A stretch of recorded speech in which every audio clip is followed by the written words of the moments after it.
Hi friends, అందరూ ఎలా ఉన్నారు? బాగున్నారా? నేను కూడా చాలా బాగున్నానండి. ఇక్కడ మీకు కనిపిస్తుంది కదా, హ్యాండ్స్ స్టిచ్చింగ్ అనేది ఏ విధంగా చేసుకోవాలనేది ఈ వీడియో అయితే చూపించేస్తాను. ఈ వీడియోలో వచ్చేసి హ్యాండ్స్ అనేది ముందుగా నేనైతే లైనింగ్ మెయిన్ ఫ్యాబ్రిక్ రెండు కూడా కలిపి కటింగ్ అయితే చేసుకున్నాను. కానీ ఇక్కడ హ్యాండ్స్లో వచ్చేసి హ్యాండ్ లూజ్ అనేది నాకు క్లాత్ అయితే తక్కువ వచ్చింది కదా, ఇక్కడ వచ్చేసి చంక పీసులు అనేది ఏ విధంగా మనం స్టిచ్ చేసుకోవాలి, అలాగే హ్యాండ్ క్రాస్ అనేది ఎలా తీసుకోవాలనేది ఈ వీడియోలో అయితే కనుక మీకు క్లియర్గా వివరించేస్తాను. ఈ వీడియో బిగినర్స్కి చాలా బాగా సపోర్ట్ అయితే అవుతుందన్నమాట. ఈ వీడియో లాస్ట్ వరకు స్కిప్ చేయకుండా చూడండి ఫ్రెండ్స్, అప్పుడే మీకు ప్రతిదీ కూడా అర్థమైపోతుంది. ఇక్కడ మీకు కనిపిస్తూ ఉన్నాయి కదా, హ్యాండ్స్ వచ్చేసి లైనింగ్ వచ్చేసి ఫోల్డింగ్లో ఉందన్నమాట. వీటిని వచ్చేసి మిడిల్ కట్ చేసుకున్న తర్వాత రెండు హ్యాండ్స్ అయితే వచ్చేసాయి.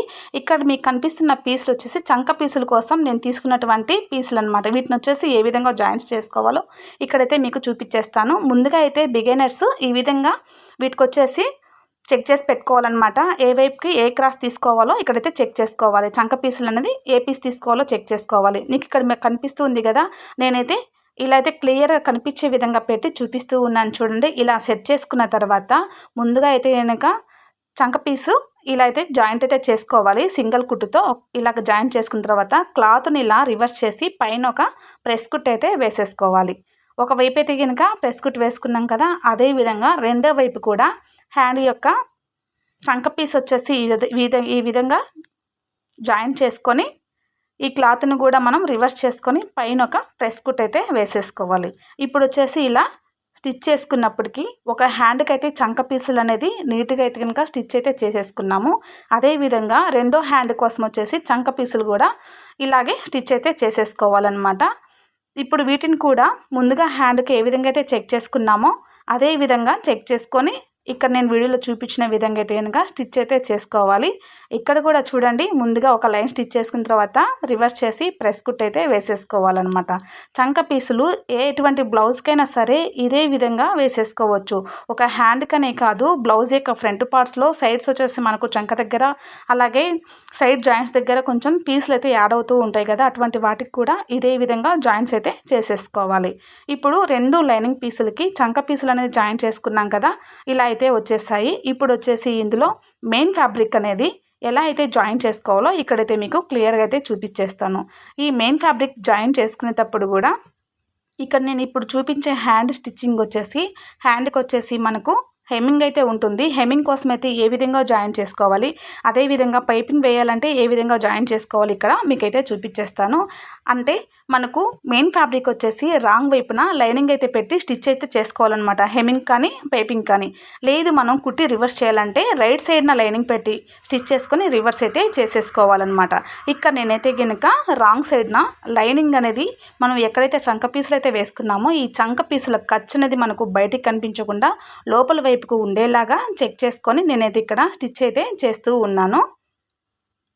ఇక్కడ మీకు వీడియోలో క్లియర్గా తెలుస్తుంది చూడండి, నేను ఏ విధంగా జాయింట్స్ అయితే చేస్తూ ఉన్నానో. ఇలా మెయిన్ ఫ్యాబ్రిక్ లైనింగ్ రెండు సమంగా చూసుకొని చంక పీసులు వేసినటువంటి ఖర్చు ఏదైతే ఉంటుందో ఈ ఖర్చు మనకు బయటికి కనిపించకుండా లోపలికి ఉండే విధంగా చూసుకొని జాయింట్స్ అయితే చేసేసుకోవాలి.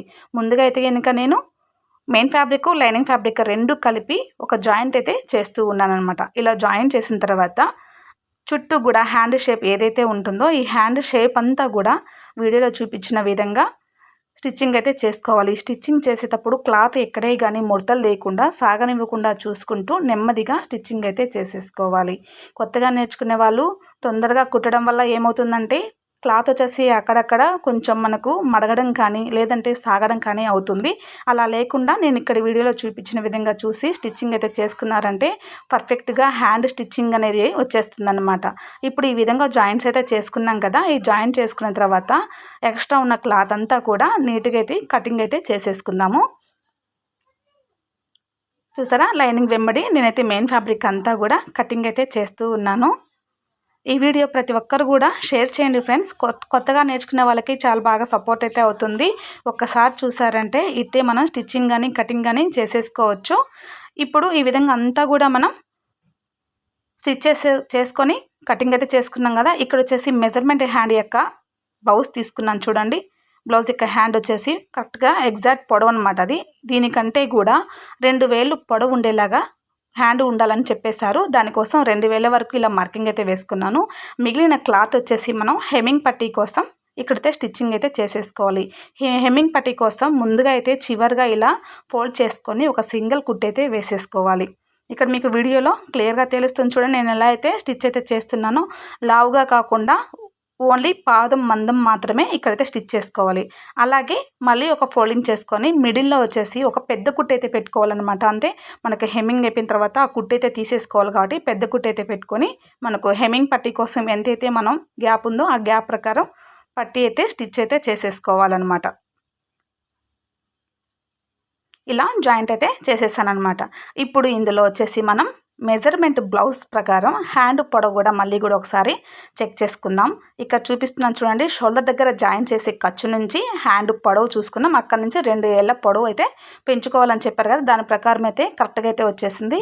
ఇప్పుడు హ్యాండ్ మనం అయితే ఏ విధంగా అయితే స్టిచ్ చేసుకున్నామో రెండో హ్యాండ్ కూడా అదే విధంగా 2 కూడా స్టిచ్ చేసుకున్నాను. ఇక్కడ వచ్చేసి మనం క్రాస్ అయితే తీసుకోవాలి. క్రాస్ కోసం చూడండి, ఇక్కడ మీకు కనిపిస్తుంది చూడండి, లైనింగ్లు 2 ఒకే వైపు ఉన్నాయి. అలాగే మెయిన్ ఫ్యాబ్రిక్ పై వైపున కింది వైపున ఉన్నాయన్నమాట. ఇలా ఉన్నప్పుడు క్రాస్ తీసుకుంటే 2 హ్యాండ్స్కి సరిపడా కరెక్ట్గా అయితే వస్తుంది.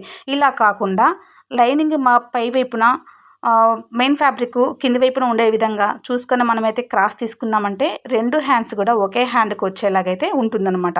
ఇక్కడ క్రాస్ తీసుకునేటప్పుడు ఈ ట్రిప్ కనుక పాటించారంటే కొత్తగా నేర్చుకునే వాళ్ళు హ్యాండ్ క్రాస్ అనేది చాలా ఈజీగా అయితే తీసేసుకోవచ్చు. ఇప్పుడు చూసారా, ఈ విధంగా ఉన్నప్పుడు క్రాస్ తీసుకుంటే కరెక్ట్గా అయితే వచ్చేస్తుంది.